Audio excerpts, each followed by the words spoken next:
Time for practice of the Bhagavad Gita, day number 89. Today I have taken two shloks together. They are number 5 and 6 of Adhyay 5, chapter 5, verse 5 and 6. Let's chant and see what they say. Yat Sankhye prapyate sthanam tad yogairapi gamyate ekam Sankhyam cha yogam cha pashyati sapashyati sanyasastu mahabaho dukkhamaptu mayogata yoga yukto munir brahma nachirena digacchati. What does it say? The supreme state which is reached by the Sankhya yogi is attained also by the Karma yogi. Therefore, he alone who sees Sankhya yoga and Karma yoga as identical, so far as their result goes, sees truly. Without Karma yoga, however, Sankhya yoga, that is, renunciation of doership in relation to all activities of the mind, senses, and body, is difficult to accomplish. Whereas the Karma yogi, who keeps his mind fixed on God, reaches Brahma in no time, Arjun. Bhagwan is clearing something very fundamental, something that is discussed a lot among seekers, debated, argued, which is the better path, Karma Yoga or Gyan Yoga, which Bhagwan calls Sankhya Yoga, means Gyan Yoga. Which is better, which is higher, which is more senior, Karma Yoga or Gyan Yoga. And in these two shloks, Bhagwan is clearly stating that both the paths are equal, equally important, equally necessary for reaching that supreme state that Bhagwan refers to. And Bhagwan actually clarifies one point and says that it is difficult to reach the state of renouncing the limited I without the practice of Karma Yoga. Therefore, if you want to follow Gyan Yoga, it must be preceded by Karma Yoga. But Karma Yoga does not necessarily need Gyan Yoga. Karma Yoga is enough by itself, but Gyan Yoga requires Karma Yoga if you want to renounce the I. All right. So now we have been studying the practice of we're studying the Bhagavad Gita for, I don't know, over a decade. But we are studying the practice of the Bhagavad Gita now for 89 days. And so many different practices have been discussed. So many sadhanas of Karma Yoga, so many sadhanas of Sankhya Yoga. And we must understand that, and we have seen practically that they have been going hand to hand. Hand in hand, simultaneously. There are two tracks of the same railway train, right? And the destination in both will be the same, spiritual emancipation. So today, a little bit different from how we have been doing the other teachings, because we are almost at the end of this section called the practice of the Bhagavad Gita. So today I have kept for you a ladder of 10 steps, a ladder of different sadhanas, how one leads to the other, and all the action points are the same that we have been doing for the last 88 days. So let's see how we started and where we are headed. First action point.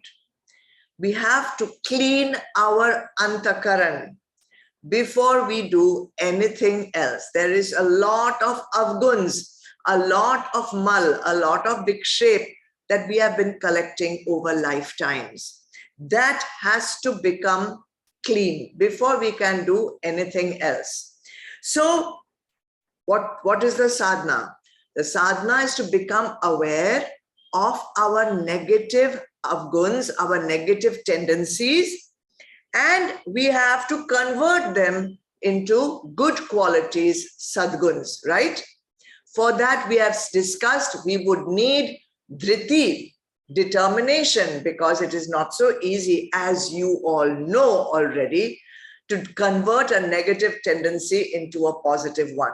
That is your practical experience. So you will need dhriti, determination.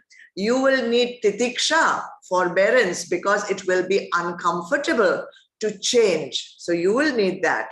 And finally, we want to come to that stage of sama and dhamma, where we will be the master of our mind and the master of our sense organs. So that's the first step. So much to do, and you only climbed the first step. All right, cleaning. Then we have to perform actions, right? When every single moment we are performing actions. And why are we performing actions? Because we need to get something out of that action. We need to have some result of that action. But Bhagwan is telling us, as the second step, perform all your actions, but don't have any expectation of any particular result, right? Perform your actions as kartavya karma. What about the result? Bhagwan tells you the sadhana for that. Accept gladly. So glad acceptance that we have been practicing all this while. Gladly accept what? Whatever the outcome comes, how to accept it? With prasad buddhi. Glad acceptance of whatever the result is with prasad buddhi, as if you are receiving prasad in a temple. Okay? That is step number 2. I know it's already quite difficult, but it's a ladder worth climbing.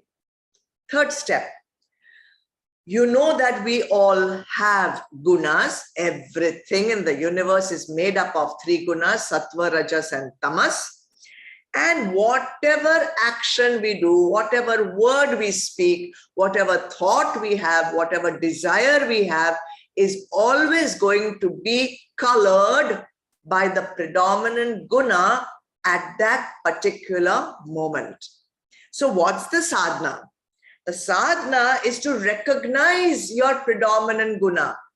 Normally, we don't recognize, we simply say whatever we want to say, we simply do whatever we want to do. Nobody thinks, oh, what was the guna that propelled this word?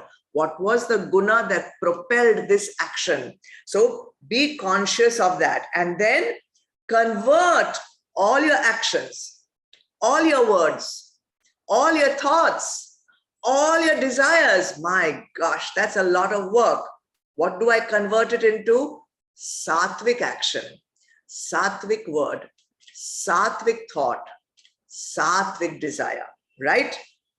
And all your actions which were impulsive, all your actions which were mechanical.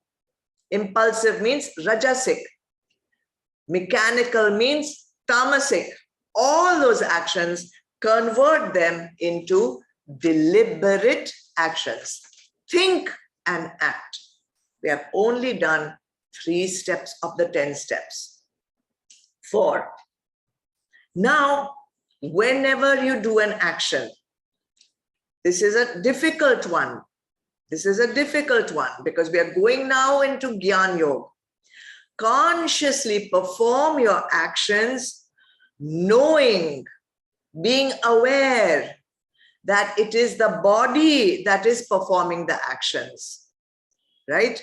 You are not the body. You are Atma. You are not performing the actions. Become aware when you do anything, when you say anything, that it is the body, mind, intellect which is responsible for these actions. What will you be doing then? You will be witnessing the thought, witnessing the word, witnessing the action. Do not get caught up in the action. Identify with the Atma that is witnessing. So that way, you will be able to perform actions without karta bhav.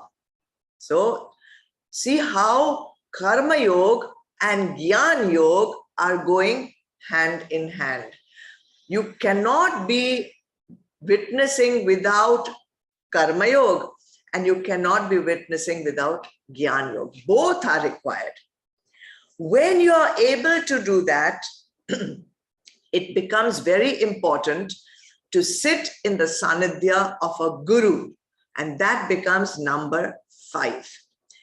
Learn the teachings, explore as much as you want, but then when you have understood it clearly, find the guru with whom you click, and then sit in the sanidhya of the guru.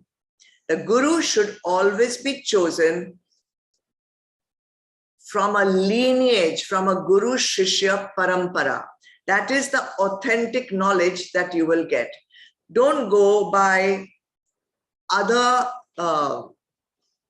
criteria. That is the most important criteria, because as you know, in chapter 4, Bhagwan has given so much importance to the lineage of the knowledge passing from guru to shishya, from guru to shishya.